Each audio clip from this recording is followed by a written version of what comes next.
Now the other co-chair position is vacant. Just want to quickly remind you that we have house rules that include our focus is on no fault problem solving. If you're someone who tends to speak a lot like me, hold yourself back a little bit. If you're a little bit shy, we ask you to step forward to give your opinion as you feel is necessary and you feel fit to do so. We want to have honest, safe space open. We want to listen with open minds and assume everybody has the best intentions, be oriented toward action, decide on what we want, when we want it, and plan to make that happen. This is a Fairhaven-centered collaboration. So our goal is to start as close as possible to on time, which is what we're doing now. And we're going to follow the agenda. Again, if there's a need to go off the agenda, we do that, but we're going to really try to stick with the agenda. Anyone is welcome to join us online, as these kind folks have done. And I think we're ready. I do want to, when we call attendance, we do have a couple of members of the executive committee who are not here, and they have properly excused due to family issues, both of them. Okay. All that said, is there anyone in the room who is here for the very first time? Just want you to stand up, say your name, whether you're a resident, you work for a nonprofit of the city, or you own a business. There'll be another opportunity for a little bit more presentation, but right now it's just your name, resident, nonprofit, business owner. Sir. Hello, my name is Michael DiCarlo. I live right on the Applewood Street, nonprofit resident. So, Excellent. Welcome. Welcome to our meeting. Yeah. Hi, I'm Valley Fernandez. I'm your neighborhood specialist with LCI in the city of New Haven. And you have a place on the agenda, and we're going to ask you to say a little bit more about yourself better. Thank you. Thank you, my darling. And then in the back here, I believe there are two people. Yeah, just real quick. Samuel Bowen, I'm the owner of a new Jamaican restaurant that's going to be opening on Red Avenue, Greenland Island. It's a pleasure to meet everyone. Welcome. Thank you. Hello, I am Julita. My son, I am a supporter of the chef to help my son. So see you soon. Yeah, we're very happy to have you here. Very happy to have you here. And we got a Christian online as well. Yeah, so now I'm turning to online. If One you more. are, oh, one more here.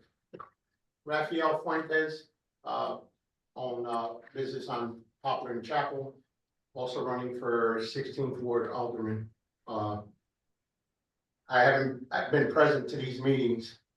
For years, I've been out of it, focusing on the business, but now my deal is to focus on the neighborhood, and hopefully we can make a change. Welcome. What is your business on Chapel? Auto authority, the wholesale vegetables. Oh, okay. Okay, so that's everyone who's new here, although Rafael has been here for a long time in Fairhaven. I've known him for a very long time. New online, Christian. Hello, everyone. I am Christian Reyes, the program coordinator here at the Center for Inclusive Growth in New Haven. And thank you all for having me here today. Thank you. Thank you for being here. Your boss has been here a couple of meetings ago. Anyone else online that's new? Anyone? I don't see anyone. Okay. Maria Olmo from the Mary Wade Home. Oh, Maria, welcome. Good to see you. The Mary Wade Home as an institution is almost always here, but is this your first time at one of our meetings? On Zoom. I usually attend sometimes. Okay. Well, thank you. Welcome. Okay, we got everybody that's new. Okay, so let's go on. We will now have, I just want to remind people online, you can introduce yourself in the chat. We have it up here on the right-hand side. So if you put your name and whatever contact information you want to give or point people to who you are, what you do, put it in the chat and everyone in the room will see it as well as people online. Call the meeting to order. Roll call of the board, please, Madam Secretary. Present. Just like name everybody. Oh, You need to call it. Adam, Adam's here. Our vice chair, Letitia is not here today, Patricia's absent, our treasurer. and Christina. Christina, our correspondence secretary, is not here, And our chair. And our chair. and I'm the chair. Okay, excellent. Okay, as the cards fill up, if you would bring them up here, so I don't forget to take them. These are the cards for Sergeant Alvarado. Okay, so you have now met 3 of the 5 executive members, with the other 2 being absent. Okay, introductions, established forum. How close are we? I think we're like 1 or 2 off. Okay, so let's wait for a few more minutes. We need to establish forum in order to approve the minutes. Okay, Sergeant Alvarado, as was mentioned, is I'm sorry, our financial report. Our treasurer is not here, so I'm gonna ask our secretary just to read briefly what information she provided to us. Okay, just a second. I think you put it right in the agenda, or? Oh, no, that's the minutes from last time. Yeah. Okay, So there's the balance and everything. okay, you have made statement. Balance is, 4,454 and 53 cents. Have we had any expenses in the last month? No, Okay, so we're that's good. since June. And I have a question about the report. Did we wind up stopping the payment for this Spanish translation? Yes, we no longer have Zoom Spanish translation. It was worse than useless, so it was $5 a month. We got rid of it. If anyone has any leads on good Zoom translation, please let us know. Okay. Thank you for that. Any questions about the treasurer's report? Adam, do we need to approve the treasurer's report, or? No, it's just a. Just given, okay. We will also report on the minutes of the last meeting, which was not August because we didn't have one, but the July meeting. As soon as we establish the quorum. Oh, LCI is here. We have forum. We have a quorum, wonderful, excellent. So typically and historically, just for you to know, there is the option for city employees you can abstain. So, and a lot of times they do, but it's perfectly fine either way. Okay, so may I have a motion to approve the July minutes? So moved. Moved Yeah. by Frankie, We just have to offer the chance to make any corrections. It auto approves. it all approves, Yeah. okay, I keep forgetting that, sorry about that. Is there anyone having had a chance to look at the minutes in the room or online who has any questions or objections or changes to the minutes? Anyone have any questions or objections? Final poll, any questions, any objections, any changes to the minutes? The minutes are then approved. Excellent, thank you. Okay, so we have done now the minutes, we've done the financial report. If you're here, not because you got an invitation, you may not know this, but every month, everyone who's on our mailing list gets the call to the meeting, and it includes the agenda for you to print or to have on your phone, however you want. We do print a few copies, but they tend to go fairly fast. Also, if you have not done so, please sign in. Let us know that you were present at the meeting. Okay. Do we have someone online or in person from the police department? Is there anyone here from the police department? I don't believe so, no. I don't believe so. So the police department is here 99% of the time and 99.99% represented by Sergeant Alvarado. I will remind you again to please do a well wish on one of the cards, and when they're full, please bring them up here and I will get those to Sergeant Alvarado, and I will leave one for anyone that wants to come tomorrow or the next day here at the library. Okay, we are now going to move to the LCI report, and Magali, we're going to ask you to come up here at this. I was gonna say, take your spot here. Come up here. So for people to be able to see her. There you go. So, hey, nice to meet you. Step up here. Please, before you start your report, can you tell us a little bit about yourself and how long you've been at, Absolutely. OCI, you're a little bit of background? Thank you. Yes, You gotta speak up a little, big room. So, my name is Magali Fernandez. Most people are comfortable calling me Maggie. I've been with the city of New Haven for about 15 years. I've been with LCI for about 11. I've come from other districts. I've served the Hill North and South. I've served the Whaley Edgewood Beaver Hills neighborhood and currently just exiting District 9, which is the East Shore neighborhood all the way up to Fox and Boulevard area. I work very well with many other departments. Communications are just as with any other neighborhood specialist. Looking very much forward to getting to know you all. I'm pleased to have been welcomed with open arms. If anyone would like, I'm gonna put my business card on the table over here with my cell phone number. Feel free to give me a call, email, or you can call me at the office visit. Wherever you'd like to, I will come out and, be going block to block in the neighborhood. In the next, maybe 4 to 6 weeks, you'll probably see me a lot in the field. But I'd be happy to get to know you all and know what your concerns are that I could be able to help out with. And do you have any? I don't have a current report, because I just started, 2 days ago. But I am getting to know I grew up in this neighborhood. My children have grown up in this neighborhood. I'm getting to know what issues are since I've left the neighborhood, but I'm still very close to the neighborhood. So I'm right off of State Street. I cross through, Fairhaven pretty often. I'm noticing today I cross through the same streets all the time. I've got to get to know the nooks and crannies all over again, and,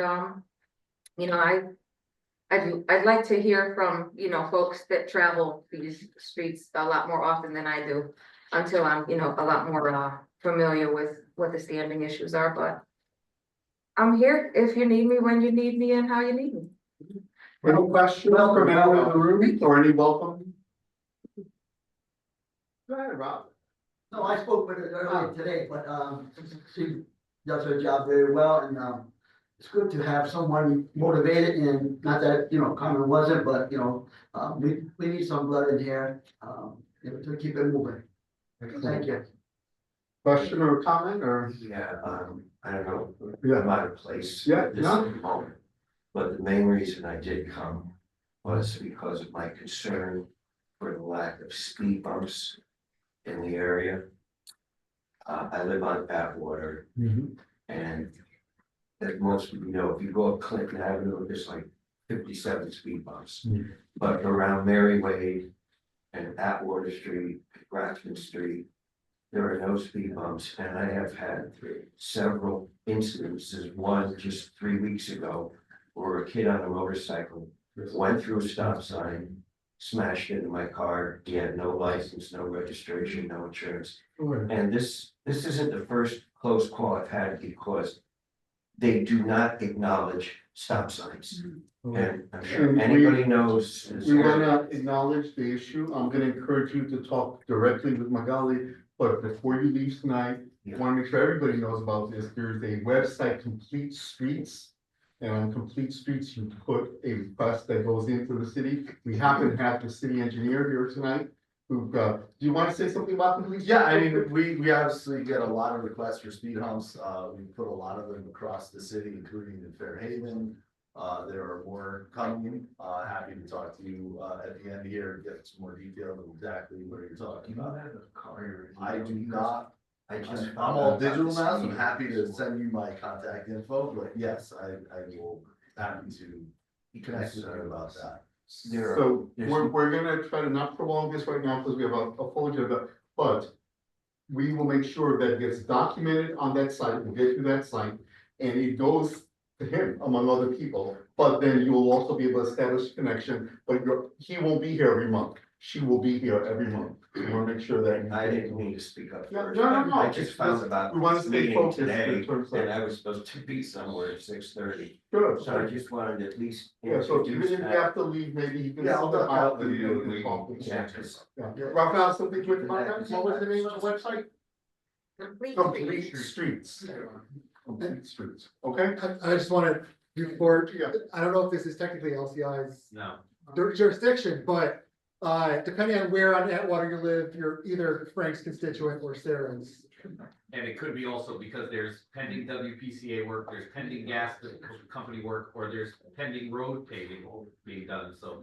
That's a very good. Like, Giovanni and I butt heads a lot, but that's one thing he does is he's thorough and he's already knows what he's gonna do in Fairhaven. It just, he can't do it all in Fairhaven all at once. There's 30 wards, so. Yeah, and let's acknowledge that there is getting the problem solved. And there is the issue of communicating back to people so that they know that they were heard, but that there's an obstacle to getting it done. And Lee, just to point out, not to drag it out anymore, is that in Ward 15 in particular, we've got more sidewalks and streets paved in a year than we have in the last 15. So we just gotta be patient, it's coming. We walked today, we noted a lot of things today, it's gonna get done. Those of you that know me know I'm not playing with my neighborhood, it's gonna be cleaned up. I just want to make sure that before, if Magali, put your card and give one to the secretary, every one of our agendas, every single agenda has will have Magali's name and her phone number. Don't call her, let her do her job, text her, tell her, I have a problem, call me when you can. So the cards are there, and starting next month, it will also be on the agenda, every month on the agenda. I just wanted to ask, is there anyone online that has a quick question for Magali? Any questions? Anyone at all? Okay, I don't see any questions. Okay, so, folks, are we complete here? Can we stay focused on the meeting? If you want to talk with someone, just take it right outside the room, okay? Okay, so the next point on the agenda, is, no questions for LCI, right? No. Okay. The next point on the agenda is economic development. Now, Carlos Izaguirre had told me he was gonna be here online, but I see Malachi here. I know our city engineer is here. I know that there's, I would appreciate it if in addition to whatever you want to say, you would also be open to taking any questions that people have regarding economic development. And if you don't know the answer, bringing them back. I know our city engineer is here, Giovanni. So Malachi, you want to come up and stand in front of this thing, and if you stand here, then people online will see your face. Hopefully it's Giovanni enough to tag team. Yeah, okay. Squeeze together. Yeah, that was fun. Come on up. I have no idea what we're coming up here to talk about, but let's do it now. Great Avenue, Oh, yeah. So, hello, everyone. My name is Malachi Bridges with, Economic Development. I handle housing and I handle the neighbor commercial stuff. I'm Giovanni Zinn. I am the city engineer. Yeah, and we're just gonna do a few updates. I guess you can talk first about the $6 million grant for, Who talked about it? You wrote the grant. This man wrote that grant and got $6 million. Wait, nobody else, I'm not carrying around. You don't even care what it's made. No, we'll take one. Oh, yeah, so, we received a $6 million grant from state DCD to basically do streetscape and roadway improvement to Grant Avenue all the way from State Street all the way out to Front Street. So that's kind of the premise, so we're looking to do roadway improvement, some, streetscape and sidewalk improvement, lighting, stuff like that. And then this man here, this very talented here, is our engineer, yeah, Kevin.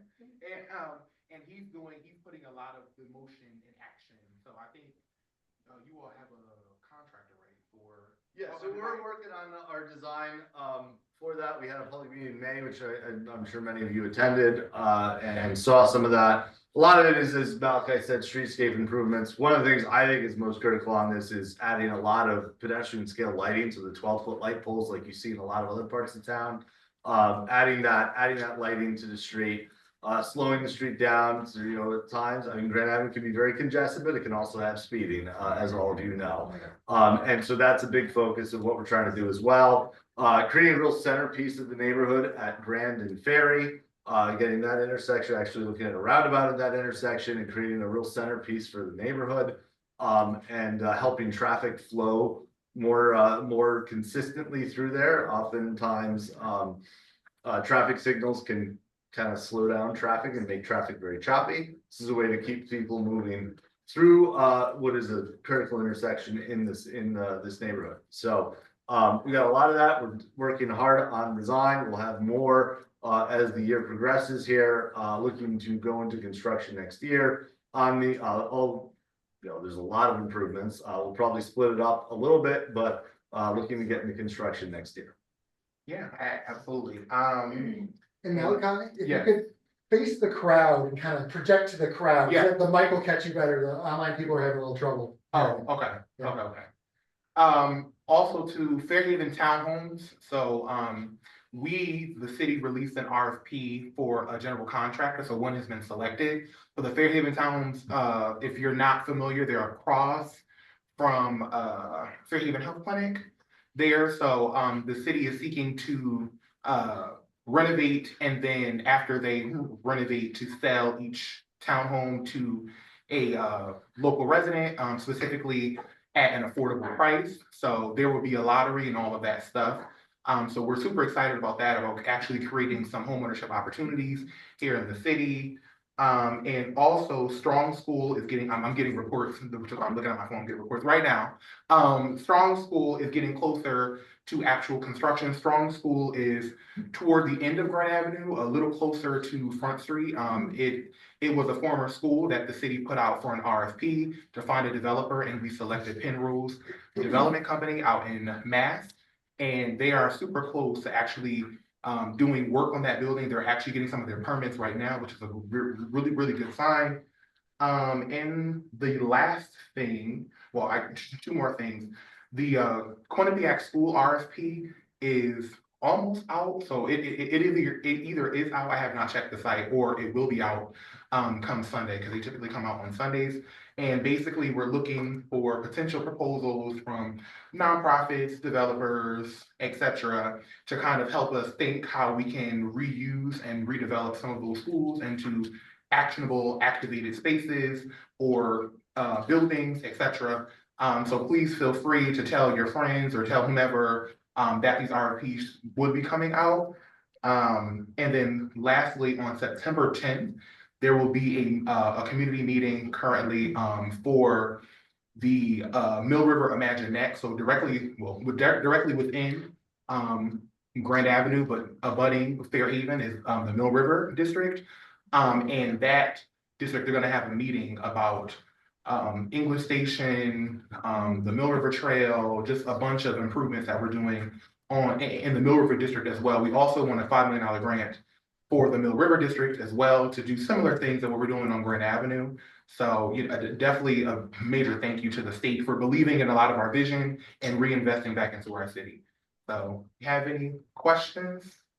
And then Carlos had showed up as well. Oh, yes. Carlos, did I miss anything? No, I think you covered it pretty well. Okay. I would only say the art. I would only, hi, everybody. I'm sorry, my face is probably very big now. Yeah, I would only the Quinnipiac, Carlos? yeah. Carlos, Malachi mentioned a bunch of things. We have some questions in the room, maybe some online. If we could please allow people to ask questions regarding what Malachi and maybe about what Giovanni said before we move into something else. Is that okay? No, yes, of course. And I would just add, and Giovanni can answer a lot of them too. I would just add that the Quinnipiac East RFP is not live yet. It's drafted. It will go, but it will all go on through OpenGov, which is the city's purchasing software. So that would be, I think, maybe the next week and a half. I don't know that we'll get it in for Sunday, in the newspaper for Sunday, but probably so say about a week and a half, and that will so we'll make sure that that's that's all it can be, that's all done online. So we'll make sure that folks have the link to OpenGov and so we can spread the word on that. Thank you. Okay, so let's get questions on anything that Malachi or Giovanni asked. We'll also check for questions online, and then if Carlos, who is from economic development as well, then can add any other information. So question from Rafa first. Where's that meeting gonna be, September 10th? September 10, I believe it's at Martinez. yeah, I think it's at Martinez. What time? I think it's 6. The website, newhavenct.gov/Mill River Park, you'll have a lot of the details on the English station part of it. I'm pulling it up right John now. Martinez at Yes, John on September Martinez. 10th, yeah. Perfect. 6 p.m. 6 Yeah. p.m., yeah, thank you. Mhm. Okay, another question in the back here, and then, yes, your question, sir.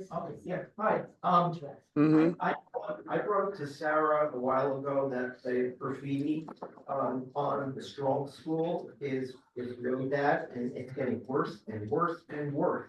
The whole front is almost covered in graffiti now.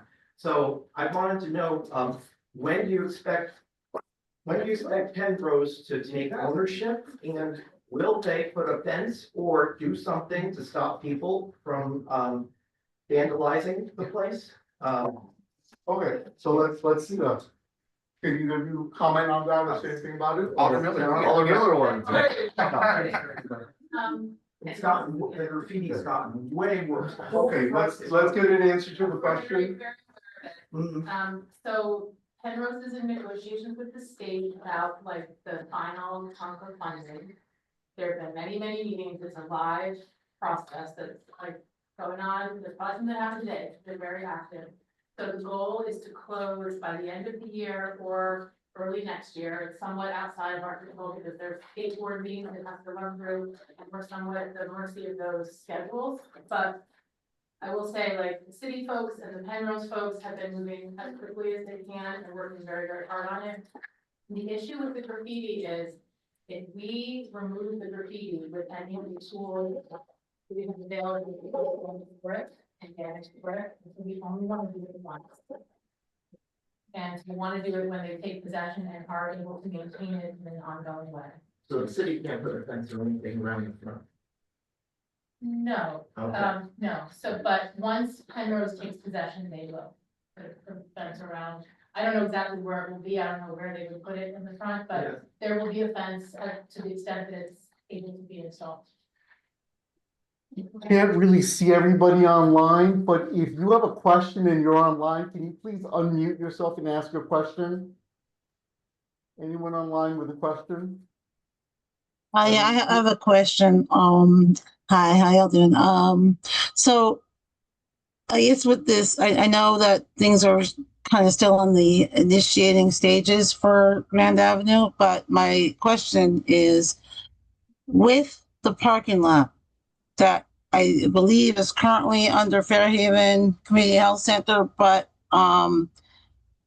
is going to end up being, I guess, part of the property of whatever townhouses are supposed to be built or redesigned over there.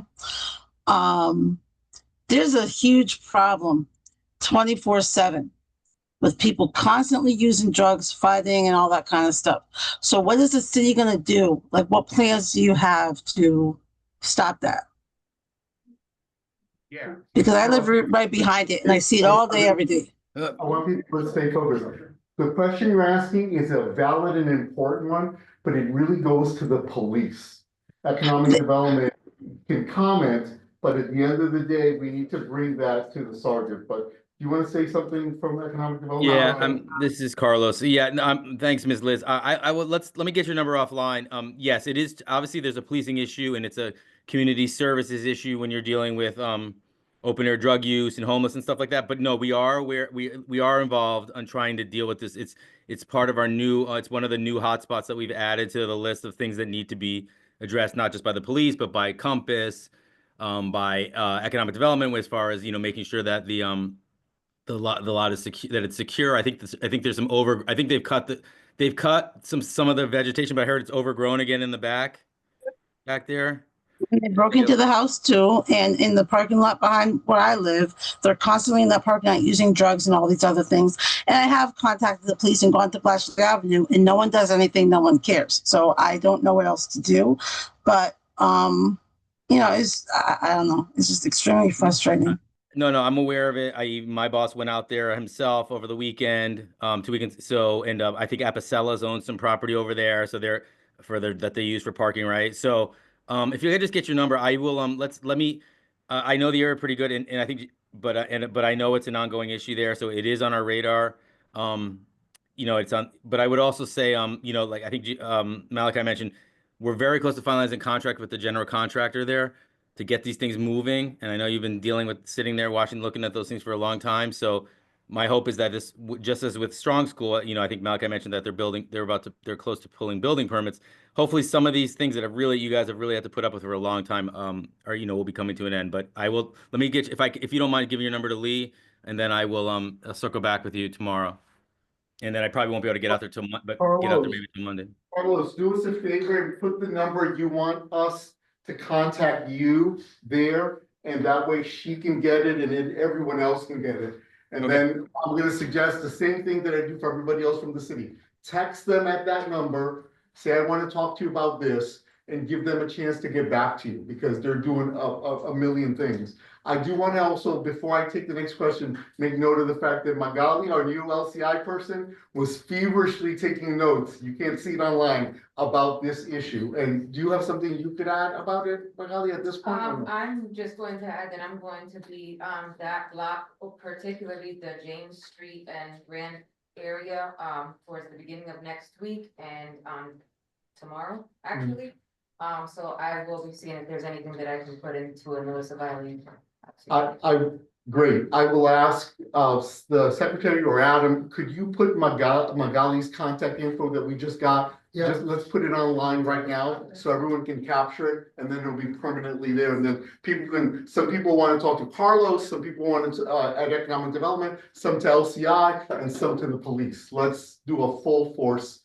I have a question back here, and then I'll come back to you, Magali. Yes, Darlene. Worried about the sidewalks between Ferry and Blatchley on Lombard. I've written to Giovanni and Seaflick fixed. Yeah, we are gonna get to them a little bit later this fall, and we have like 15 locations, I think, or so identified in that space, and we will get to those. Because they're terrible. Yeah, we've done a lot of sidewalks in Fairhaven. You've seen Peck, you've seen Chatham on either side. We did one end of the Lombard and the other end of the Lombard, and now we're gonna come back and do the middle. So that's something that your alder's been a very strong advocate for, and we certainly recognize the need. Fairhaven, has seen a lot of sidewalk investment, because quite frankly, you've had the worst sidewalks, as of, when we looked at them probably 6-7 years ago, it became clear, and I think we've put a lot of investment, much more than 1/30th, per ward. So we're seeing the fruits of that, and we'll continue to do so. Because they're particularly bad. Yeah, no question. Giovanni, if I can add, we did walk it today with everybody, with all the departments who were there. And yes, So like Giovanni has everything in a queue. It's just a matter of, us being patient.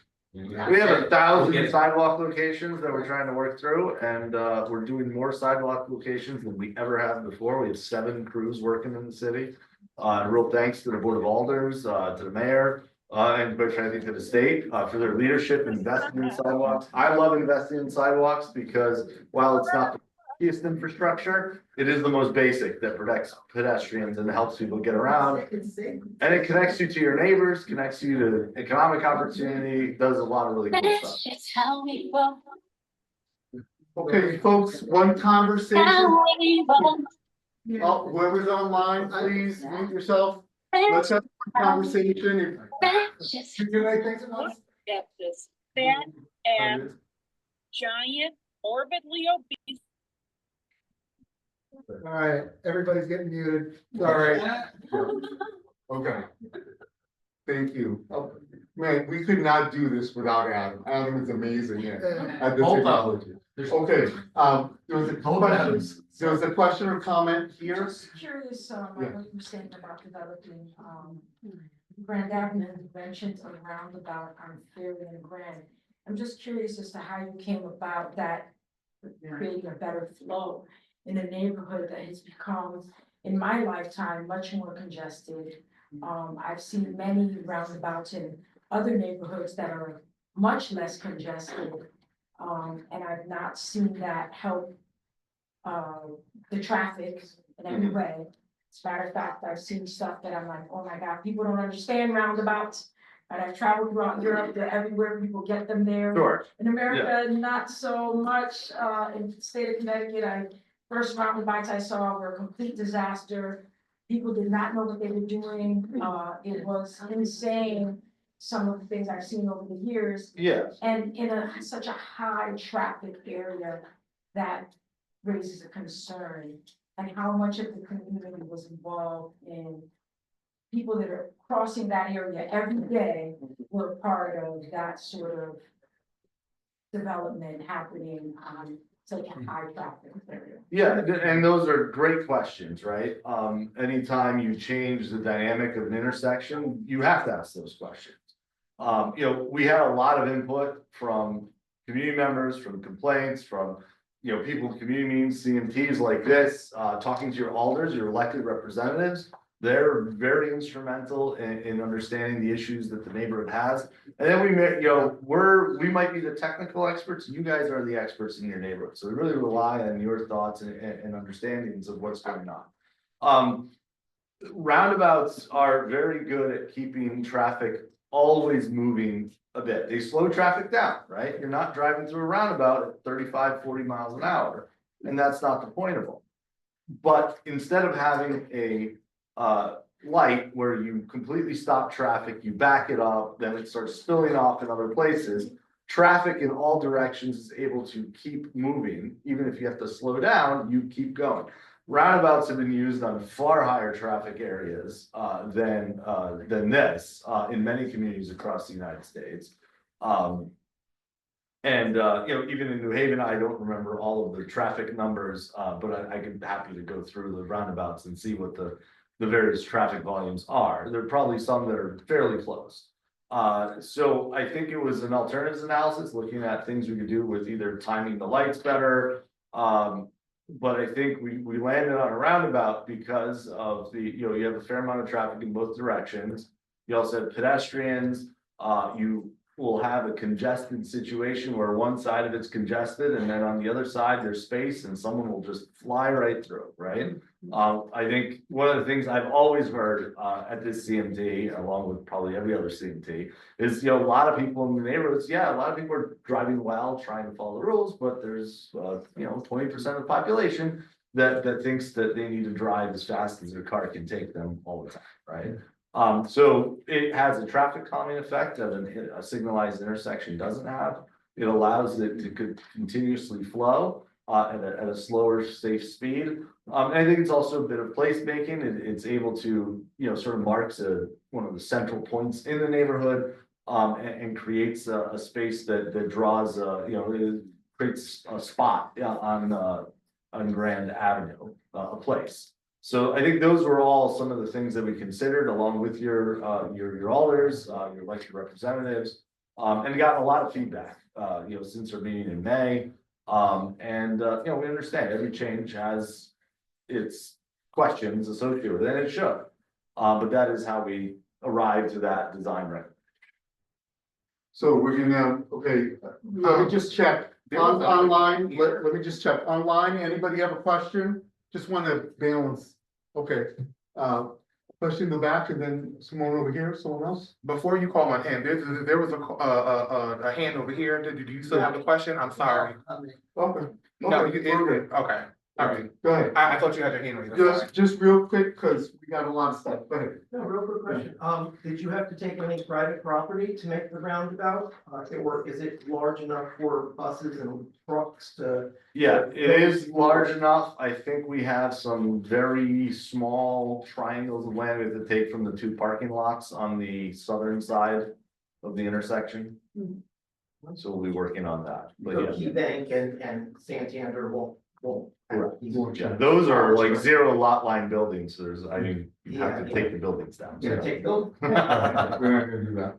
Okay, I don't see any questions, but wait, don't go, because Carlos may have something to say, but I want to bring us back to an issue that you all mentioned and that Carlos may want to comment on, and that is, why are we having a meeting, you know, with less than a week's notice to tell people about such an important issue such as English Station and the possible swimming pool and park, and why does this meeting need to happen in less than a week? And I would like for any one of you, and I know Carlos is the high ranking person here. That is above my pay grade, so Carlos. Carlos, do you want to start us off? Yeah, I know. I know it's really, I mean, I know it's not ideal, right? I like to give obviously like closer to 2 weeks notice. I think this is a couple things. It was really, I can take some blame for this. I mean, I was trying to get this thing scheduled Johnny Martinez the first week of school, and I was having trouble getting the building secured. So I really put a full court press to make sure I had the building for the 10th. So that's one logistical reason, which, is obviously bothered me over the whole weekend that I didn't have it scheduled. The other thing I would say, though, more, on a more hopeful note, is that this is really the first opportunity. I think we're gonna, this is, the Mill River meetings themselves. Imagine next, this would be the third, and there's a third one of those on Mill River, the whole district more generally, and I think, so I think, as we talk about what the proposed Mill River Park, I think that's, there's going to be a lot more opportunities to for folks to weigh in and it's a longer journey, right? Because we're really just right now working on acquisition, and obviously there's there's legal action occurring there that we're not party to, that is, that will determine some of the outcomes there. So I guess I would apologize. I think we just want to stick with this date because we know it's been a while since we made the announcement. I know there's more questions are mounting on Mill River Park. People want to hear more. I also think we'll have a lot of other announcements on the district that we're really hopeful to make. There's the things at the Mill River Trail that Alder Tammy Smith is working on. There's a River Street talk. There was a solicitation for a housing mixed income housing on River Street that we were hopeful that we may be able to announce a developer on at that date next week. So yeah, all I can say is it's not how I would love to have had it, but I think I've been getting it as much as I could today, and I'm hopeful that that's a good start. And again, we'll come back out as necessary, again, and make sure that folks are I think, yeah, if I can offer a couple of thoughts as well. I did think that Carlos I felt bad for him as he ran into the first week of school and trying to secure a school. I do think we're gonna have another meeting pretty quickly thereafter at the end of the month. That's sort of the same or very similar meeting.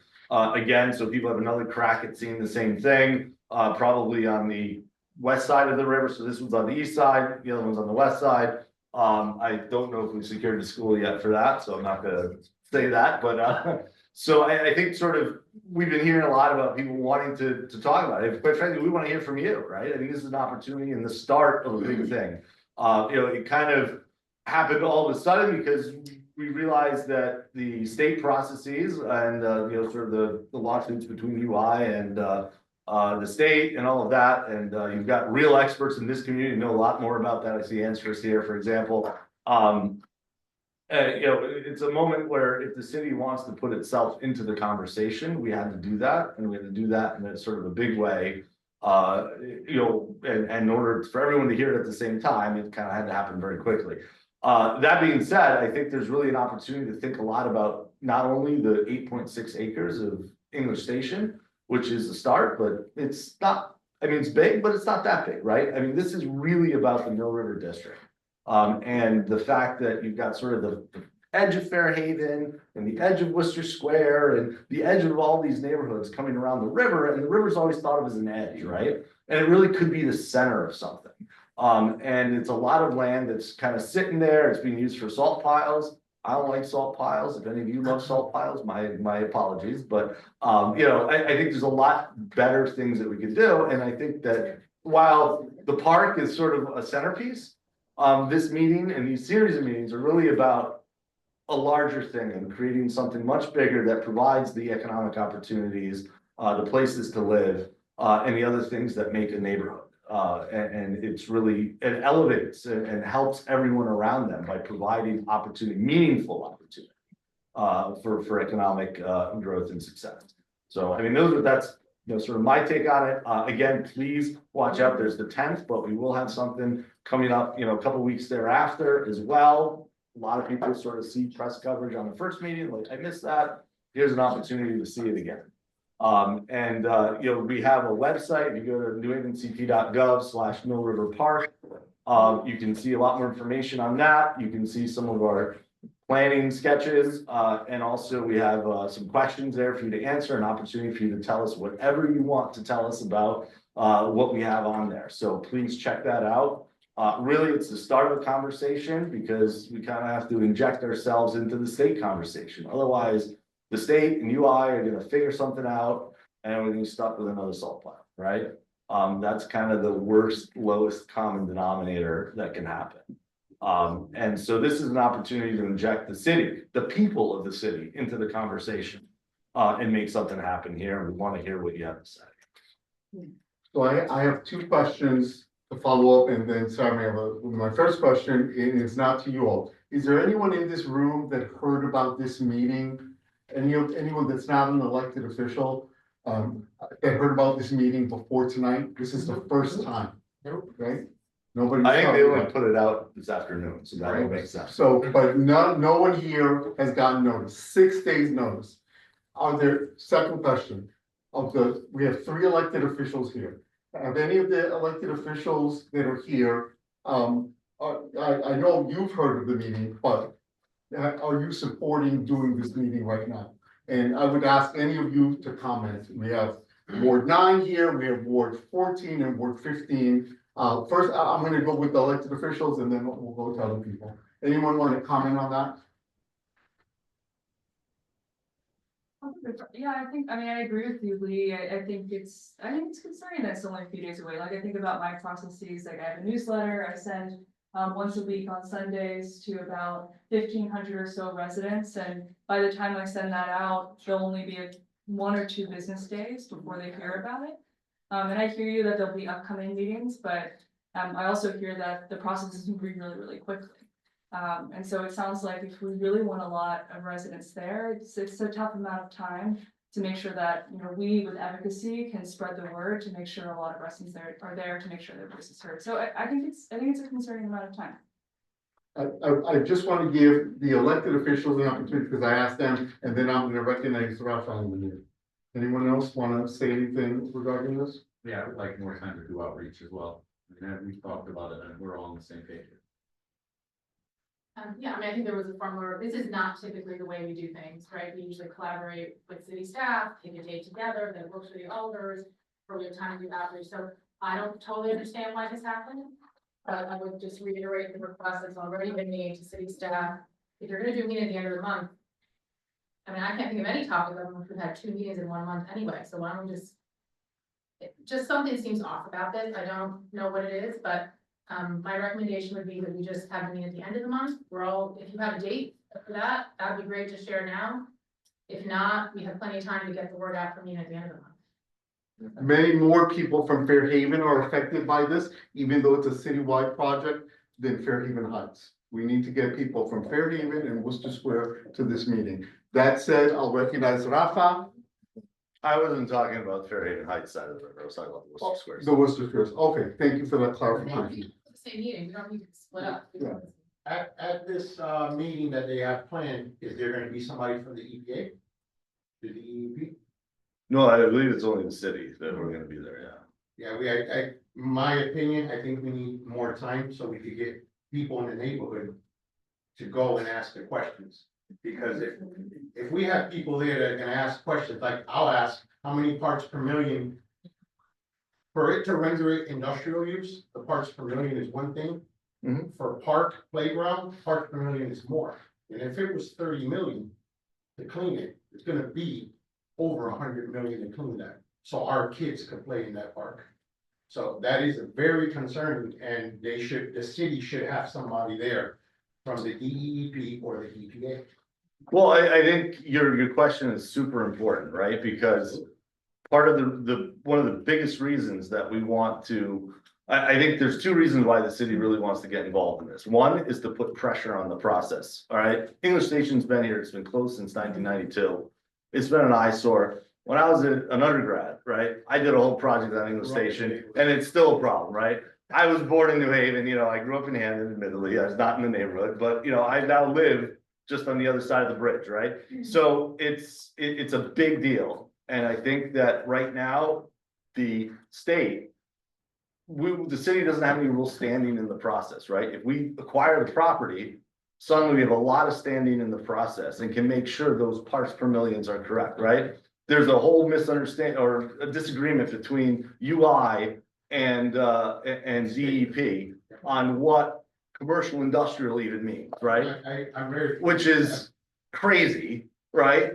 And we want to make sure that we can do everything and you can do everything and have the best seat at the table for that, right? And then the second thing is understanding what the final fate of it is, right? So I think those are really the two things, and we're at the real start of the process. I mean, we're not going to see a park or anything else for years, right? So this is an opportunity to get started, get word out. I completely understand the point about why you're having two meetings. Well, people often miss one meeting. We have many meetings about a lot of them. We're gonna have 5 meetings, 10 meetings about this by the time we're done, right? So it's an opportunity to get word out because, we got a lot of feedback from some of you that we weren't talking to anybody about it. Well, here's the meeting, right? Let's get started. I understand the notice is challenging.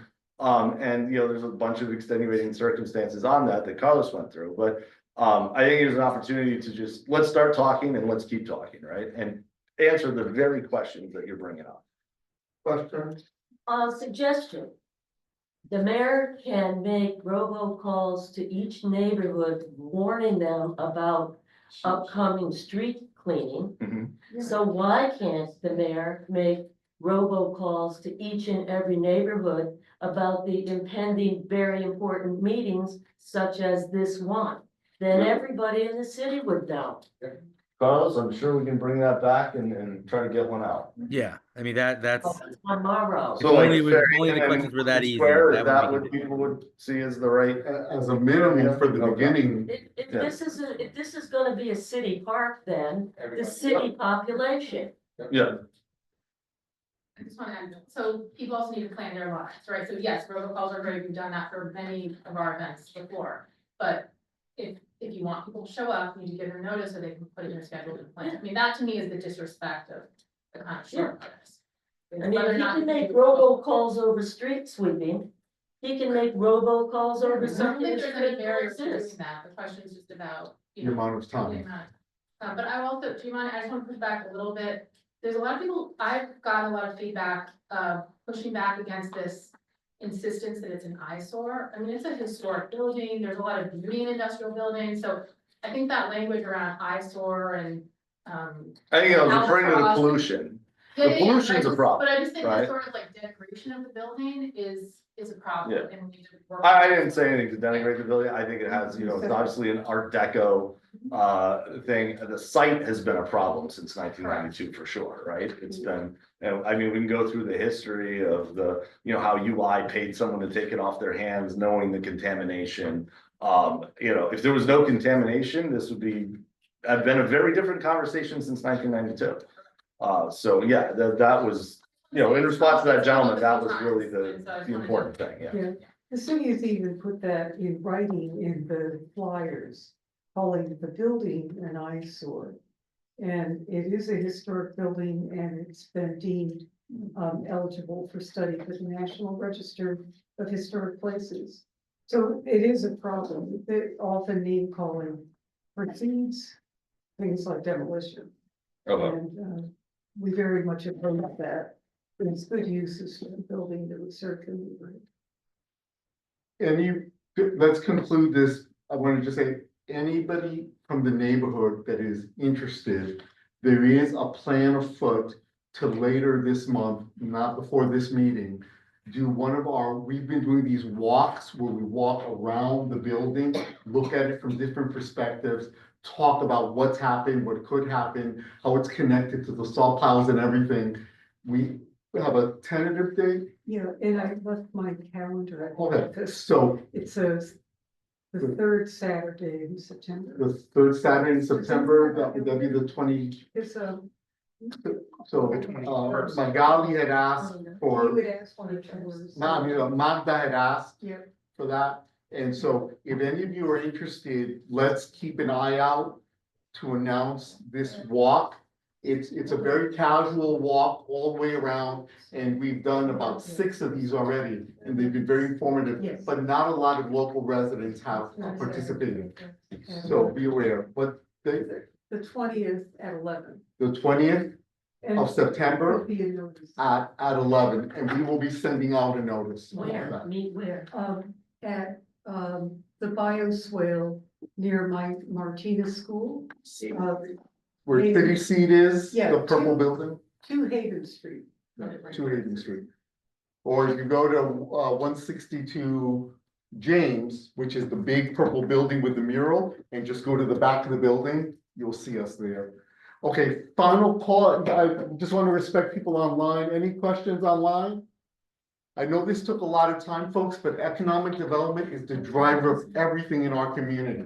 We're plagued with graffiti and with, you know, whatever crime issues and stuff, but the driver is economic development, so that's why we've given more time. Thank you, gentlemen. And then we, Yeah. can we jump out of order on the, you guys are done, I'm sorry, thank you for Yeah, coming up. so thank you, I But, appreciate it. can we jump out of order very quickly for, Kiana Tintron from the Junta to make an announcement, she has to go to another meeting. Oh, okay, we can do that, anybody, nobody has a problem with that, just a very quick announcement, Kiana, go ahead. And Yeah. make your announcement. Hi everyone. I'm the youth leader at Junta. So I just wanted to share that Fiesta Latina 2025 is this month.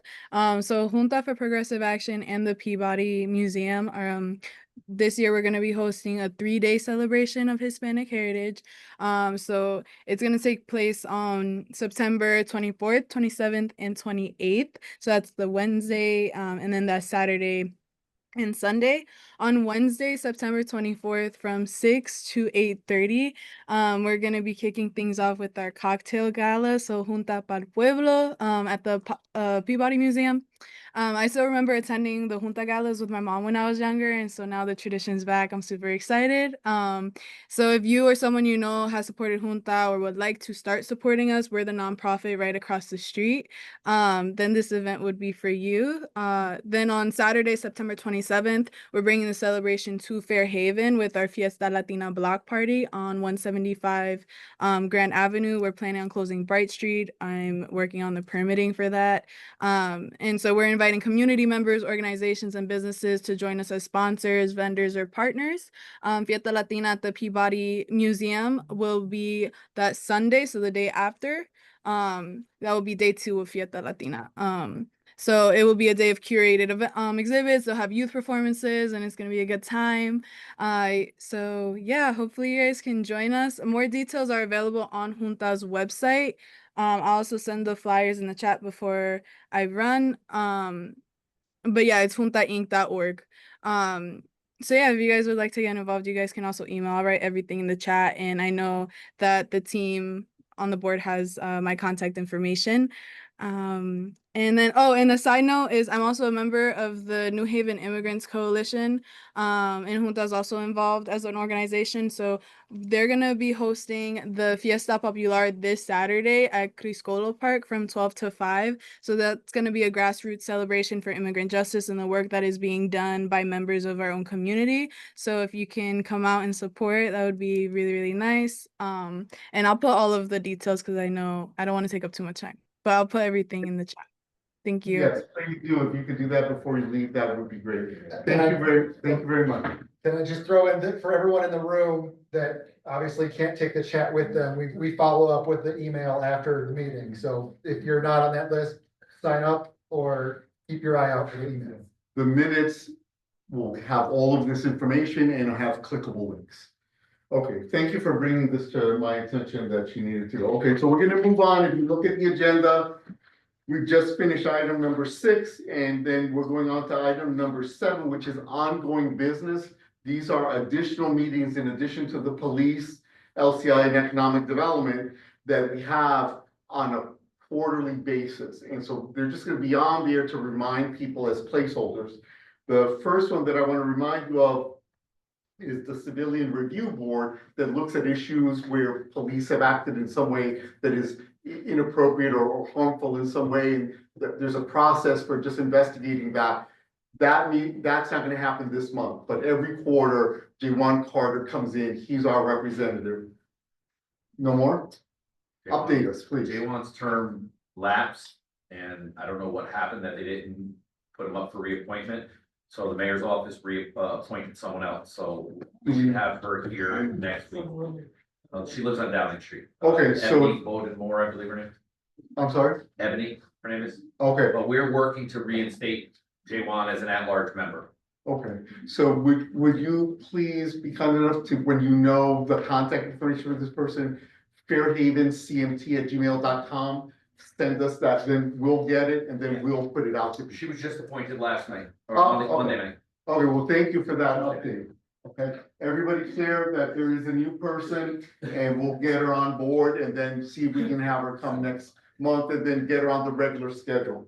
The second thing is new, and that is that we have this wonderful training center. We have this wonderful training center here in Fairhaven called Match CT.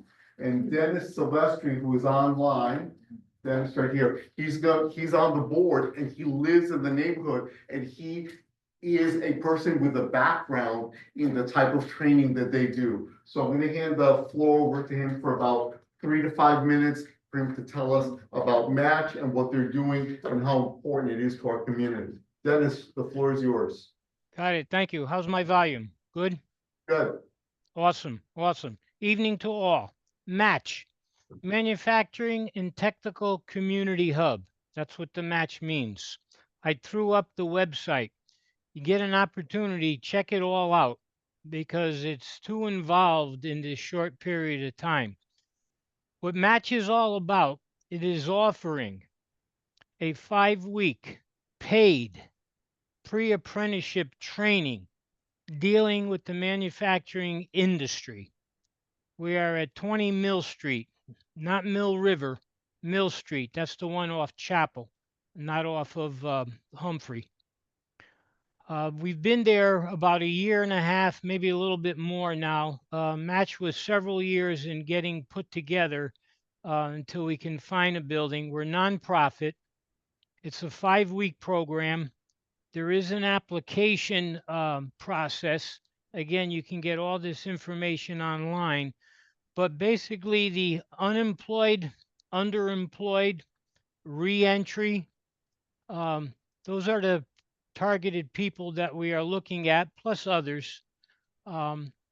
We have started training. We're about 1.5 years in, and we're at a point now where come the first of the year, I will be making quarterly reports to the management team here as to placing of people, who's applying, not so much in the names, but numbers, who's finished training, who has gotten jobs and so forth. Again, check us out on the website because there is a ton of information that it would take me several hours to really explain on it. But this is now, as we are moving forward, we are now in a position that we can report quarterly to the management team. Lee? Thank you very much. Any questions? Hold on 1 second. Let me just unpin him. I see Rafa has a question and then we'll go online. Website. Website. It's right here, Match, MATCH, CT.org. And that will be in the minutes as well. If you have not seen this place, it is amazing. They have clothing. They train people. They have clothing they give them to go to interviews. They have a van. They drive them to the interview. You start, if you get accepted, at $12 an hour. And then Minimum wage. Minimum wage, and you go out, jobs $25, $35, $45 an hour. And you don't have to have a college degree. Everybody should know about this. Matchct.org. Okay, so we're gonna keep going. Thank you very much for that report. Thank you. Okay, so we're moving on to new business. First item under new business.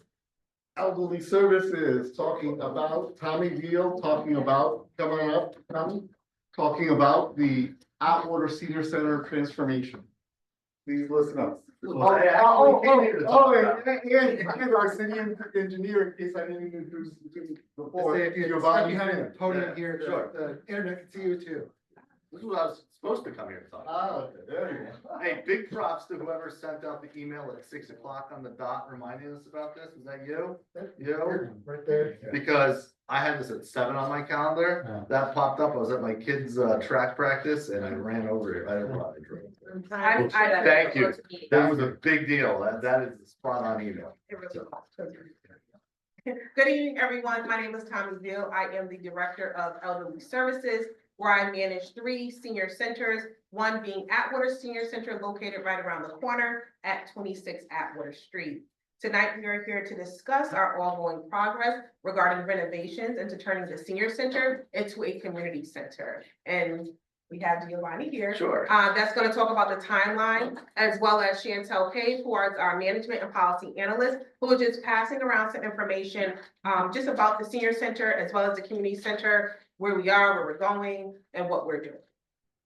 All right, so if you've been by the center, you've seen some of the outdoor improvements that we've done. We've got a fence on order, a nice more decorative fence, not a chain link fence that'll go around the new patio that hopefully the seniors can enjoy, getting some fresh air outside. We're also doing some work inside here starting this fall. We have our first order of business over this month and next month is creating a new, really nice exercise room. So if you're in Atwater, you're in sort of the main room there looking at the stage. If you go off to the right, in the back there's a bunch of storage rooms. There's some old rooms back there. We're gonna make one big room there. If any of you have been to the Dixville Senior Center and have seen the Q House's dance ballet exercise room with the mirrors and the ballet bar and all that kind of stuff, which apparently is really good for seniors to hold on to when they're doing their exercises. Our instructor specifically asked for that. So that'll be kind of the model of what we're trying to do here. So that's sort of the first part here over the next couple months. Then we're gonna redo the bathrooms. If any of you have been in the bathrooms, they are terrible. They're old. And the men's room at least, which I realize is an experience probably only some of us have been in, but you get lost in there because it keeps going on and on and on. So we will be staging the bathroom so that everyone has a bathroom all the time. We'll be building a family bathroom first, and then we're going into the building the other 2 bathrooms at that point.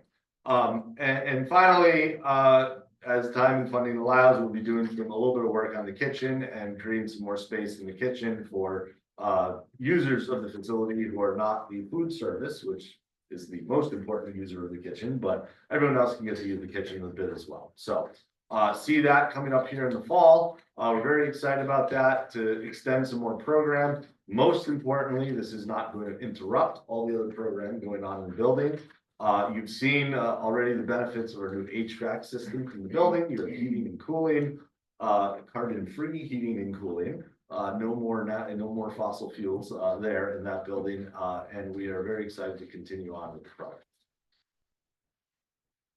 In addition to that, one of the things that we are most excited about is that we were able to secure grant funding that would allow us to hire a part-time staff person that would allow the community center to be open in the evening. One of the challenges that we first faced when proposing to turn it into a community center is who's going to actually run the space. And so we do have a new hire that is getting onboarded, and she is expected to join us beginning September 22nd. As of now, we do have permittees in the space. Arte Inc. along with Junta has an after school and a Saturday academy that is in the space. We have permitted the space out. So I am speaking as if I am very familiar with all of the terms. However, Chantel Cave is the one that manages the permits, and that second title, I know I was going to mess up, but I'm gonna let Chantel speak about who's permitting a space and how that looks as we bring in additional programs and engage with the community. When you come here so people can online can see you. Right there, we'll be able to see yourself. Yeah, and they can see you online. Good evening, everyone. So as Tommy mentioned, right now, we have an ongoing permit with Junta and Arte Inc. They run an after-school program Monday through Thursday and a Saturday Academy on Saturdays. We also are working with United Way to come in, and they're doing a student meeting. And we also work with different departments throughout the city. Our Youth and Recreation Department actually just had their summer debriefing meeting at the center. So we want to make sure that everyone is aware that the center is open and available for community members to come in and utilize the space. We're trying to grow our programs, especially evening programs, for everyone to be able to come in and again, enjoy the space as it continues to grow. Thank you. Any questions, any comments regarding this? This is a big step. I'll take one in the room and then look online if anyone has one. Yes, sir. Is the paywall of $5 still valid for lunch? Actually, the request is for a $3 donation, but it is not required. We just ask that anyone interested in receiving a hot congregate meal, call the day before, so that way you can be added to the meal count.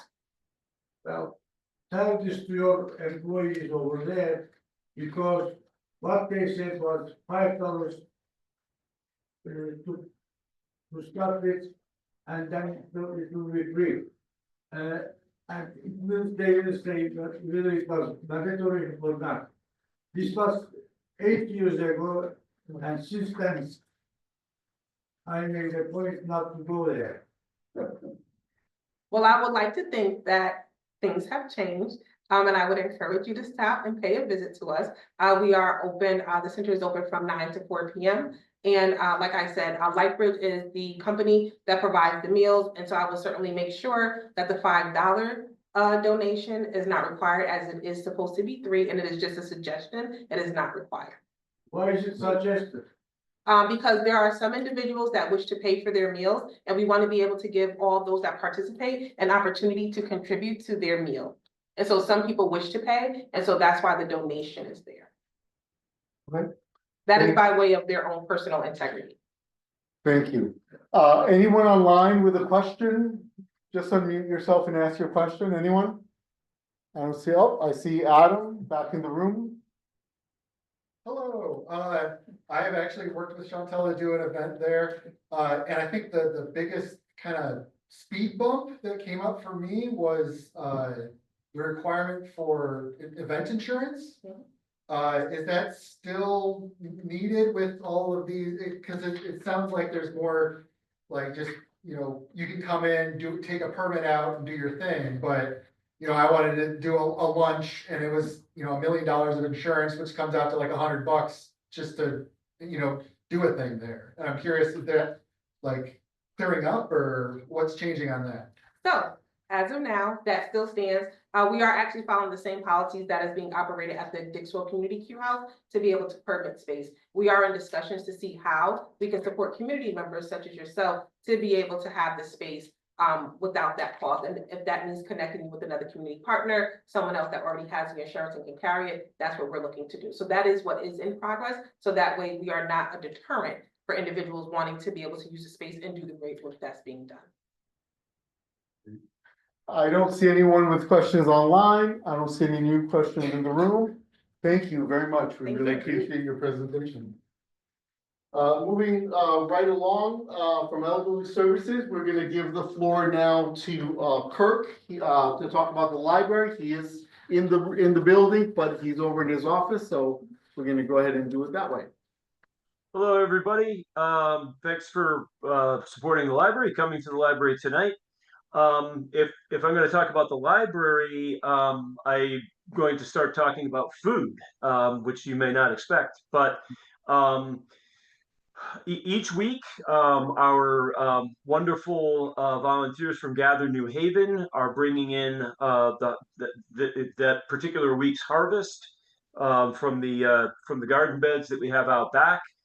So feel free to come in on like I say, most Monday mornings, weather or holiday permitting, to see what's been harvested, and you can take home whatever you would like.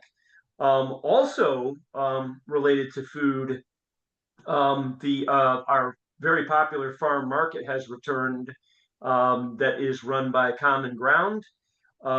It is starting due to, I guess, some pretty severe cuts that Common Ground experienced through the federal government.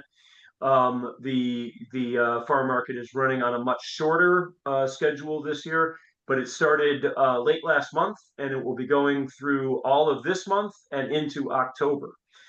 It runs each Tuesday on our front lawn from 3 to 5. It's been primarily serving folks who use food benefit programs, but everyone's invited to come and shop.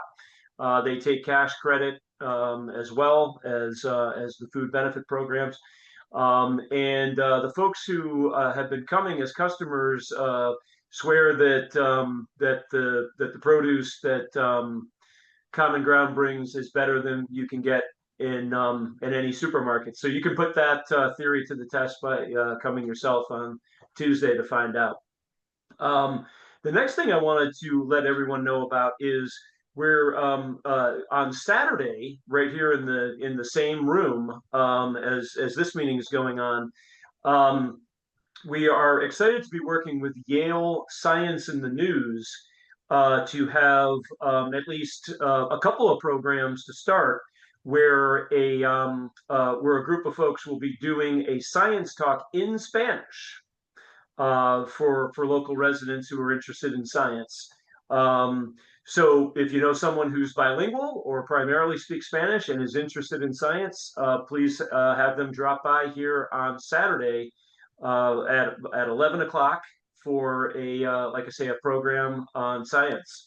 And I don't know the topic yet, but they're also planning on coming on in October too.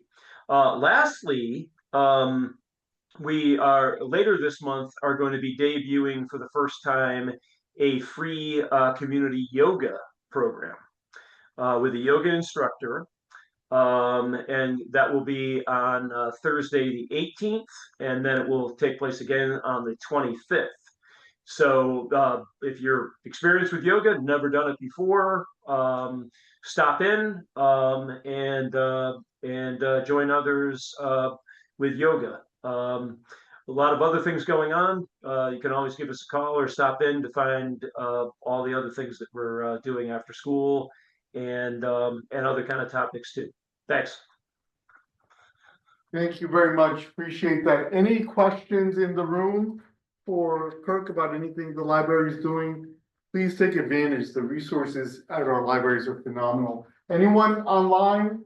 Any questions about anything that Kirk presented? I don't see any questions online.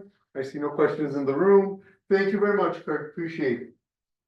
Okay, moving right along, we are now to the point where we're doing announcements, and that will be followed by the aldermanic reports, any alder that wants to speak. So first, under the announcements, I had Kiana. She already made her announcement about Fiesta Latina.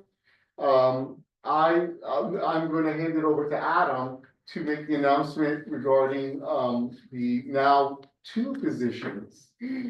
Well, we have all the positions, honestly. Yes, that's true. So 2 are vacant though. Yes, I'm gonna share bylaws real quick. And these are up at fhcmt.org/bylaws. It gives you an idea of all the different positions, but to go over it really quick, we've got 2 vice chairs, ideally. 2 co-chairs. Sorry, 2 co-chairs, ideally.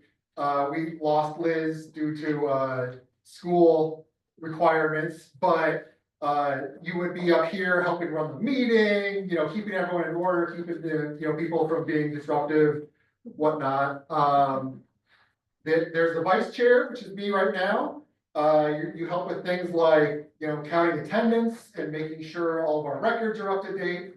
We have a treasurer who is gonna be empty. Patricia is gonna be leaving us, unfortunately, so if you're good with any sort of numbers, we really need your help.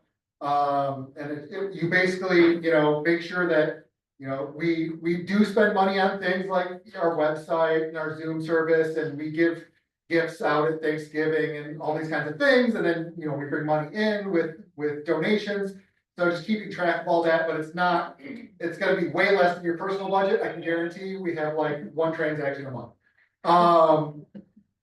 We have two different secretaries, a recording and corresponding secretary. I have our corresponding secretary here with us tonight. Anna is in charge of things like, if you write an email, she'll write you back. The emails that you get with, every month, hey, there's a meeting coming up. Coming from Anna. We have another secretary who is Christina, who is not with us this evening. Who is the recording secretary, who does things like writing the minutes and preparing the agenda and all the kind of, I don't know, recording of facts and things. So anybody who is a voting member who, oh God, I hate when this happens. As of tonight is, the share screen always covers up the, as of tonight is, if you see yourself on this list, you have until November. The elections are in November, so if you come to the October meeting, that counts towards your attendance. November meeting does not count towards being a voting member because we're gonna be voting there. So if you're not quite a voting member yet, you've still got a couple more months to become a voting member. To be a voting member, you only have to come to 5 out of the last 12 meetings. We didn't meet last month, so it doesn't count against you, for example. So it's almost like 5 out of a year, but we have occasional months off, so it's just 5 out of the last 12 meetings. And if you are interested in any of these positions, please nominate yourself or nominate your friend, look at the list of all these voting members, see who is there, and we would love to have you come help us out. It's not onerous, it's not like terrible, you're here at the meeting anyway, it's you spend 1 extra hour a month, maybe, doing some tasks. Can you make the list any bigger? I cannot. Okay. I mean, I can, but it'll cut off. All of our minutes, all of our agendas, at the very top is the agenda, a link, and there's a link, and you open this up and you can see everybody who's on the list. Oh, and one other thing I forgot that, while you can be a voting member with just 5 minutes, you cannot be on our board if you're a city representative, unfortunately. Only limited to non-city employees or elected officials. Any questions about the elections coming up? Please join us. We're a fun group. We meet the last Thursday of every month, and then this meeting is the first Thursday. And we really do need somebody with a little bit of sense of numbers. And it'd be great to have a co-chair. As an example, next month, I haven't even told my fellow board members, I have a work commitment. I cannot be here. So we're gonna put yet another task on one of you all. You all will be trying different positions, but anyone that is interested, please speak to us. Let us know that you're interested. We'll be happy to spend some time with you, giving you the details. Any questions about elections? Anything at all? I don't see anything online. Okay, so I'm going to continue with the announcements. I do want, if you have one of these postcards, I only have one up here, and you've already written something, just pass it along so we get them back. These are remember the postcards for Sergeant Alvarado. And then please get them back up here to me. Okay, next announcement, Christian Reyes from the Center for Inclusive Growth. You have the floor, Christian. Thanks, Lee. Hello, everybody. Again, I'm Christian Reyes of the Center for Inclusive Growth. I'm our program coordinator. If you're not familiar with us, we are a new organization here in New Haven, and our work basically involves promoting equitable access to economic opportunity for all residents of New Haven. So we've been doing a series of community conversations that we started in the spring. We paused for the summer and are resuming in the fall. And I do want to take a second to thank you all for voting to support these meetings in the spring when our executive director, Dawn, came to one of your meetings.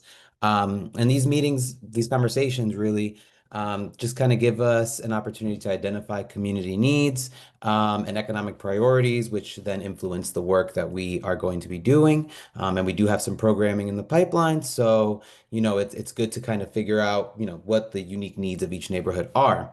That being said, I wanted to come here today just to kind of assess some of our dates that we're trying to work with, and I'm trying to avoid any other major events that might be happening in the neighborhood because not trying to compete here.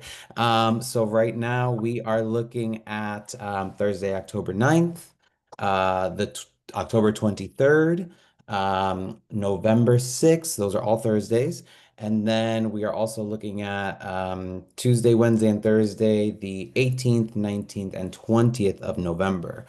So I have been, jotting down some of the dates that have been mentioned here today. And I don't think any of those have coincided with some of the announcements here today. So, I mean, I'm just kind of looking for any insight that anybody might have about, dates to avoid. And yeah, I'm just kind of open to any suggestions and wanted to keep you all informed about it, aware of it. So, because we do want as many of Fairhaven's residents to make it to our meeting as possible. I just wanted to add to I guess your question or respond to your question about the one specific that I heard, November 6th. This meeting is always the first Thursday of the month. So Cross that one off. Yeah. At least here, and the majority of us are gonna be here, so cross that one off. And fruit. Thank you. Yeah, any event or activity, I'm gonna unpin you so we can see everybody. And of the days that he mentioned, anybody know of any reason that that's not a good night? And it's my understanding that at least the Thursdays, you're gonna ask for this room, so it'll be right here. You're providing food. You're providing childcare. You're providing. I don't know if we'll be able to do the childcare. It was in our intentions before, but there were some logistic issues with it, so I don't want to promise anything that we might not be able to do. But we will be serving food. Okay, food and then translation. Yes, we will definitely have some Spanish So speakers. Spanish speakers or limited English speakers. Yeah, we'll definitely have facilitators for both English and Spanish speakers for sure. Question from Alder Miller. I would just suggest maybe when you do call, email the dates in, and you can email him directly, so we're not circulating a lot of like random conflicts. Actually, let me ask this, Adam, is there any chance you could put together a Google poll that would have these dates? Not right now.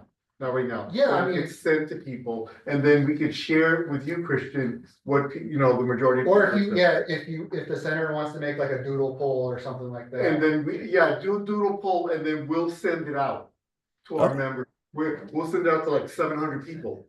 Does that make sense? Yeah, no, that's great. So I can have that to you guys tomorrow, and what I'd be sending it to FairhavenCMT@gmail.com. Perfect. Thank you all so much. Question here in the room. Could you ask him to just repeat the purpose of the meeting? So give us the 30-second version of the purpose of this meeting. Yeah, absolutely. So basically, the All-In Conversation series is us going to all of the neighborhoods in New Haven and just kind of talking to residents about pressing economic issues, economic priorities, the needs of the neighborhood, the things that we're really inviting people to imagine what they would like their neighborhoods to look like. And we basically use that information to inform the programming that we want to, put on for the city. Thank you very much. Appreciate that. And we're gonna just move along here. Jeff is on from the city, I believe, to talk about recycling. Jeff, are you present? Yes, I am. That's correct. Hey, Lee, thank you for calling me.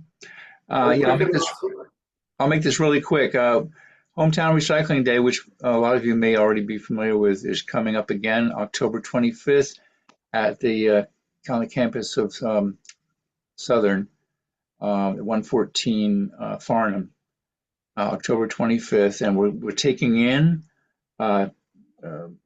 clothing and shoes and accessories, electronics. We're also taking in bottles and cans for redemption. which is redeemed on the spot for cash, which is nice. And we're doing the shredding, which we do every year, twice a year, actually. We do the collection event now. So come on down, get ready, save the date, October 25th. I'm going to put the flyers in the chat right now. They have all the information you need. And one is in Spanish and one's in English. Yeah. Location again? Yes, it's it's on Southern Connecticut State University campus, 114 Farnham Avenue. That's also on the posters on the flyers too. So it's perfect. It's all there. Thank you very much. Any quick questions about that? It's pretty straightforward. Okay, so I did get a request from the gentleman who's here representing Roman. He wanted to just ask about coming in the future and kind of telling you about his plan for his new Jamaican restaurant. So you just want to make that request and just say hello again? Yeah, yeah, you can come up here if you want. Can we switch it so that people online can see it? Yeah, yeah, go ahead and make it from there. Just keep it to like 1-2 minutes. Hi, hi everyone. Again, I'm Jamil Bowen. It's a pleasure to be here. Thank you, Alma Miller and Lee for inviting me. So we had a restaurant in Middletown, a Jamaican place, and my mom is the main chef. She's the owner with me, and we live in East Haven, which is, you know, closer to the community, the same zip code. So we wanted to move into New Haven. We saw the Grand Avenue spot, heard the history, you know, there was some stuff about it, but we want to make sure that our business model fit the location. We know that there were some problems because of alcohol and liquor. So our business, you know, we don't need that.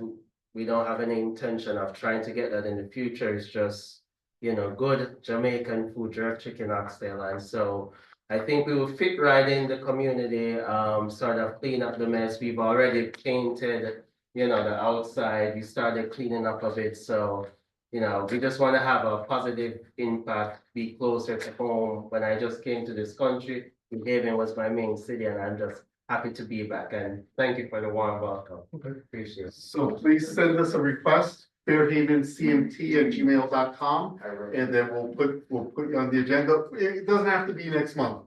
Quick questions right here. Address? Yeah. It's the 118 Grand Avenue. It's not open yet, but The old Grand Cafe. the old Grand Cafe. What is the address? 118 Grand Avenue. Can I just add, so people who've been on this journey with us, we've been trying to find the right tenant for this spot for a long time.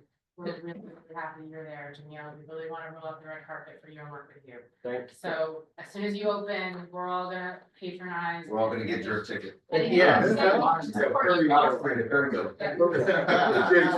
So before we go to all this, I have one final announcement. Thank you very much. And the final announcement is, as a result of doing the walks that I built Fairhaven, I found myself with money, and we've identified 2 young women who are now, well, one of them is a college student.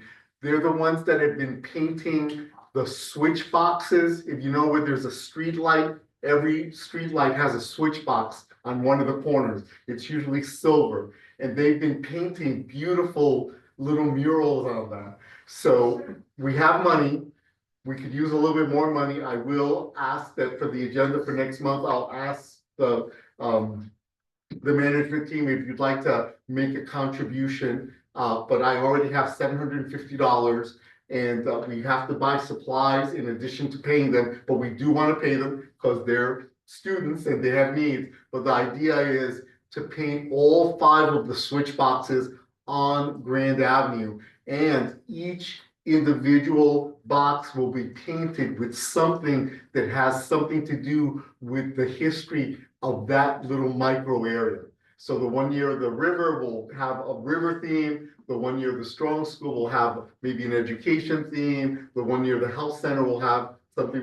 So they'll be local, they'll be painted by New Haven students, and I would welcome any contribution that anyone wants to make through the management team or directly, and this will all go 100% to the girls or supplies to buy to continue to have murals. Remember, we do have a bike tour of the murals in Fairhaven, and we don't see all of them, and it still takes 3 hours. We have a lot of murals. So please contribute if you can, and I can give you more information.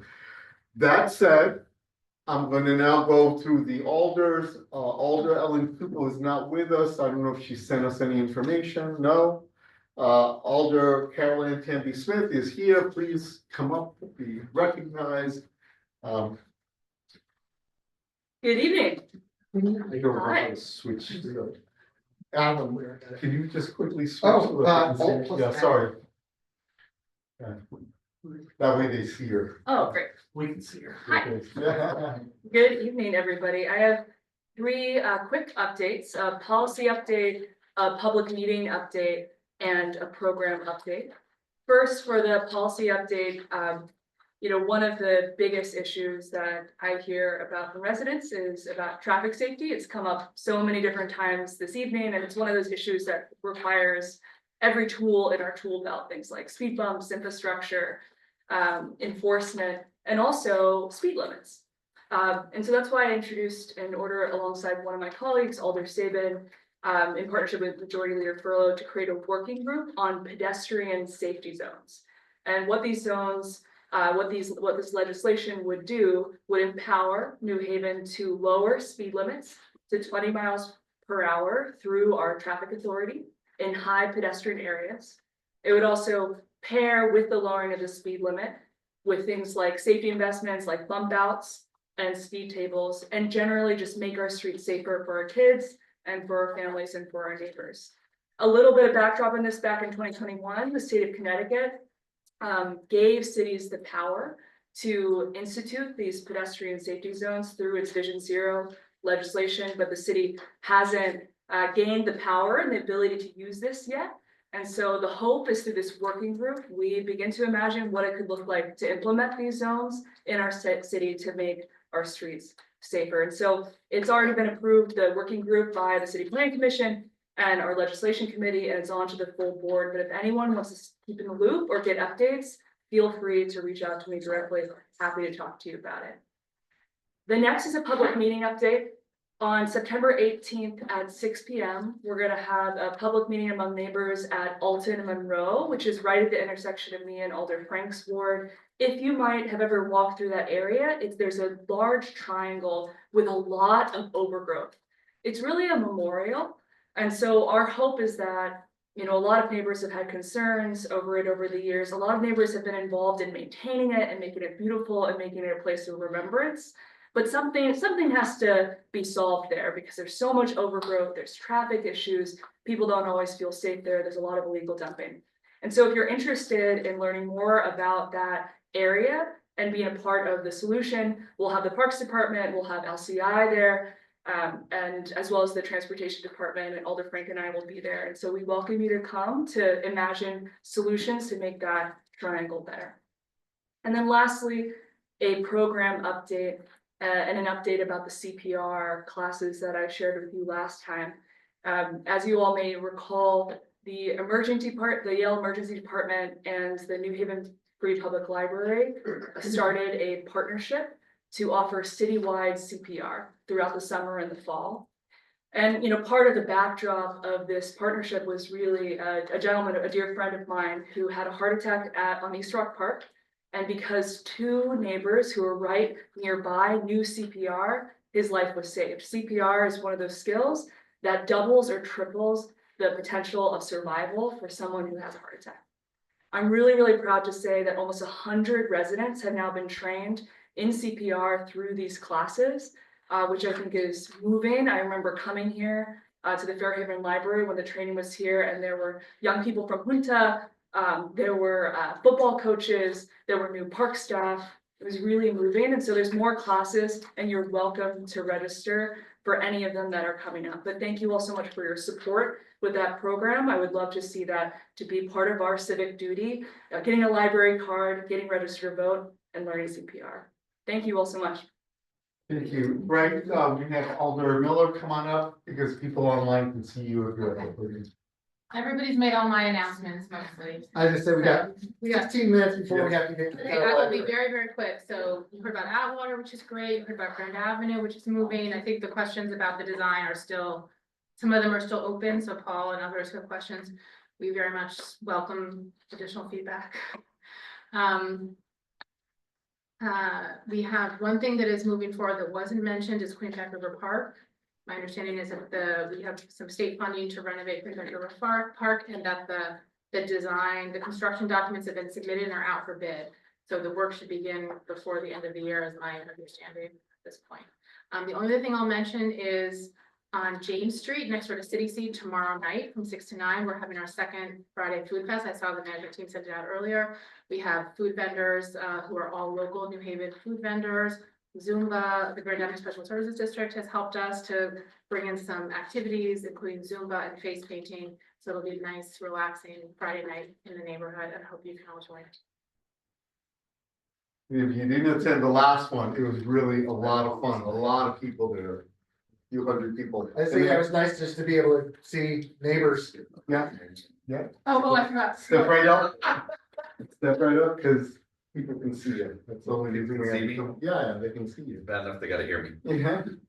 Hello, everyone. I'm Frank. I'm the older Ward 15. If you don't know me, I'll be really brief. I know I've spoken to a lot of you about issues, kind of why we did the Lombard Street walkthrough today. Those of you that have followed me know that Lombard and Ferry has been my priority since day one. So a lot of that is progressing. We met with city staff today, and you should see progress there shortly. One thing that's been pressing in the area is I get a lot of phone calls about the businesses, especially the stores and the package stores, right, Donna? So the businesses in Fairhaven have to close by 11. All right, but I can't close them. All right, so there's a process to report these things. It's the same thing as anything else in the neighborhood. If you have a problem with anything that's going on in the neighborhood, you need to report it to the relevant department. If it's a PD issue, call the PD non-emergency line 203-946-6316. You can report it anonymously. The second you hang up that phone, you can call or text me any hour of the night to let me know. And then I can follow it up. Because what's happening is I'm calling it in and those people are saying, well, I'm not getting resident calls about it. So if we're having problems with stuff, please blow up their phones. The more documentation we have for those issues, the easier it's going to be to pull permits and licenses from people when we get there to the remonstrance process. This weekend, Saturday, from 1 to 4 is the Mary Wade Family Festival. I think. Couldn't find the flyer, but I found their website. All right, so Mary Wade is having a family festival this weekend from 1 to 4. At 1 o'clock, I will be in the dunk tank. I'll be in there for 30 minutes. You have 30 minutes to dunk me underwater. So please come out, take out all your frustrations on me. It will be the one time I won't fight back. All right, and the last thing is we are moving along with our cleanups. As you know, we like to do things ourselves in Fairhaven. We don't wait for people to do it. So on September 13th, we will be cleaning up Clinton Avenue Park in preparation for the Connecticut Angels Fall Baseball League. We are anticipating a large crowd of people. I got my fingers crossed for Yale Naval ROTC again this time. So if we have enough people, we will extend that cleanup down the entire English Street Mall. That is all I have. Any questions? No? Thank you. Nope, but you're right there. What time are you starting cleanup that day, sir? We go from 9 to 12 newbie. It's, we all know. Okay, that's great, folks. Maggie and I go back. The number that Frank mentioned, non-emergency, is right after the number for Sergeant Alvarado on every agenda. It's right there. Number to text Sergeant, number for non-emergencies. Use it. It's the way the city counts, and what they count, they do something about. And if they don't count it, they're not going to do anything about it. Right after that is also the information regarding the the LCI representative, and that will be updated. So for the next meeting, Carmen will be out. Carmen still does work for the city, and she was with us a long time. If anyone feels so inclined, please just send her a note and say, good luck or something, congratulations for your new position and good luck.